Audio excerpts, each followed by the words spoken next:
चार चीजें पशुओं में और मनुष्य में समान हैं। पहला, आहार। आप भोजन करते हो, अभी करके आए हो, आप अपने पशुओं को भी चारा डाल के आए हो। आपको भूख लगती है, उन्हें भी लगती है। एक समानता आई। अब दूसरी, निद्रा। आप यहाँ से जाके सो जाते हो घर पे, आपको अपने पशु जो हैं घर में उनको सुलाना नहीं पड़ता, वो भी सो जाते हैं।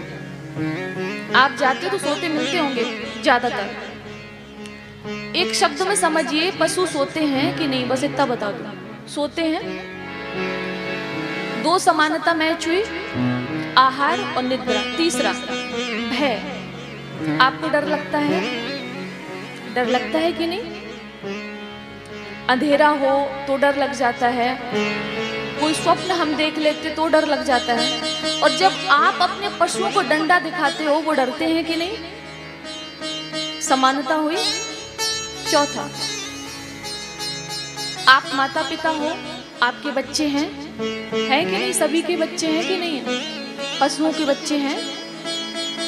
हाँ, चारों समानता हुई बराबर। आहार निद्रा भय में तुनम चा सामान्य में तद पशु भी नरारा। बराबर हुई। फिर आप में और पशुओं में अंतर क्या है? मतलब हम में और पशुओं में अंतर क्या है? ये तो चार चीजें समान है। हम भी खा रहे, वो भी खा रहे, हम सो रहे, वो भी सो रहे, हमें भय लग रहा, उनको भी लग रहा है। अब मेरे तो नहीं, आपके भी बच्चे, उनके भी बच्चे हैं, तो समानता हुई कि नहीं हुई? तो फिर अधिक क्या है?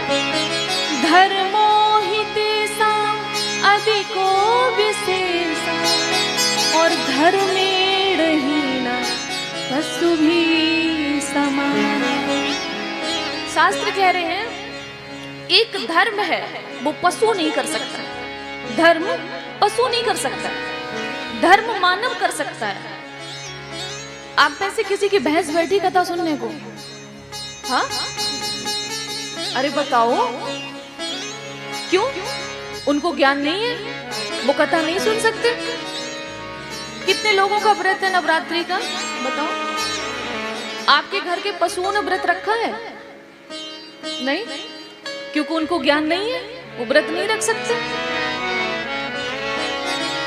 आप लोग मंदिर जाते हो, कभी आपके घर के पशु मंदिर जाते हैं? नहीं, क्योंकि उनको ज्ञान नहीं, उन्हें धर्म नहीं आता है।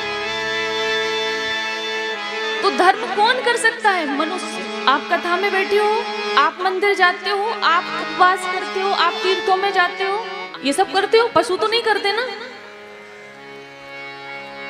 तो क्या अधिक हुआ? एक धर्म। और अगर इन सब से वंचित है व्यक्ति, न कथा सुन रहा है, न व्रत कर रहा है, न मंदिर जा रहा है, न तीर्थों में जा रहा है, न शिवलिंग पर जल चढ़ा रहा है, न राम नाम का जाप कर रहा है, न सत्संग कर रहा है, न गुरु मंत्र ले रहा है, आप ये बताइए, तो फिर वो मनुष्य कौन हुआ? धर्मेणहीना पशु भी समान। धर्मेणहीना पशु भी समान, कि जो मनुष्य इन सब से वंचित है, धर्म से वंचित है, जो धर्म का कार्य नहीं करता, जो धर्म का पालन नहीं करता, धर्मेणहीना पशु भी समान। शास्त्र कहते हैं, समझ में आया? धर्मेणहीना पशु भी समान। शास्त्र कहते हैं कि आचारहीना न पुनन्ति वेदा, कि जो आचरण से हीन है, जैसे समझाने पर भी नहीं मानता है, कहते ना चोरी चोरी और सीना चोरी, जो समझाने पर भी नहीं मानता है, तो आचारहीना न पुनन्ति वेदा, उसे वेद भी पवित्र नहीं कर सकते, जो आचरण से हीन है। उदाहरण के लिए, आपके यहाँ नीम का पेड़ है, उसकी जड़ में 10-20 बोरे चीनी डाल दो और फिर उसकी पत्ती खाना, ठीक है? आपको मीठी नहीं लगेगी, कड़वी होगी। गौ माता किसी के यहाँ हो तो वही नीम के पत्ते उनको खिला देना और फिर उसके बाद उनका दूध पीना। दूध कड़वा नहीं होगा, दूध मीठा होगा। क्यों? नीम का स्वभाव है कड़वा और गौ माता का स्वभाव है मीठा। अर्थात नीम का आचरण है कड़वा और गौ माता का आचरण है मीठा। तो जैसे नीम अपने स्वभाव को नहीं भूल सकता है और गौ माता अपने स्वभाव को नहीं भूल सकती है, समझ रहे हो? तो इसलिए शास्त्र कहते हैं कि आचार ही ना पुनंत वेदा, जो आचरण से हीन है, जिसको बात सुननी ही नहीं है, जिसको समझना ही नहीं है, उसे वेद भी पवित्र नहीं कर सकते हैं। अर्थात आप अपने आप को स्वयं बदलने का प्रयास करिए।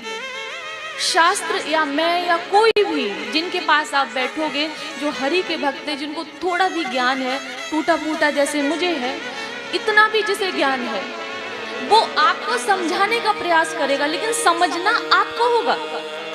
किसी के बताने से रास्ता जरूर मालूम होता है, किसी के बताने से, लेकिन मंजिल आपके चलने से ही मिलेगी।